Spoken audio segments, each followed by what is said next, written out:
sarap naman po ng tanghulo! Hi po guys! Samahan niyo po ako gumawa ng tanghulo! Nung New Year pa nga po tong mga grapes na to! At parang malapit na pong mga masira! Kaya gagawin po natin tanghulo for today's video, mga beshi! Hoy, ay mo naman! Hoy, nugasan ko na nga po pala yung mga grapes! Tapos pinainit ko na po yung kawala!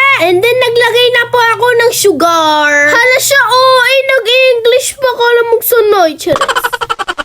Naglagay nga po pala ako dyan ng 10 teaspoon kasi po pag natunaw po yung konti lang yan. Inilagay ko na nga po pala yung yellow dyan at nilagyan ko na po ng tubig na malamig. Patunaw na nga po pala yung sugar. Habang pinapatunaw ko po yung matamis ay naglagay na po ako ng grapes stick. And then natunaw na po yung sugar. At nilagyan ko na po yung grapes na sugar at nilagay ko na po sa malamig na tubig. And then ayun, taste test. Ang sarap! Try niyo pong tikman tong tanghula. Napakasarap guys. Gumawa kayo sa inyo. Oh! Tikman nga rin po pala nila Mama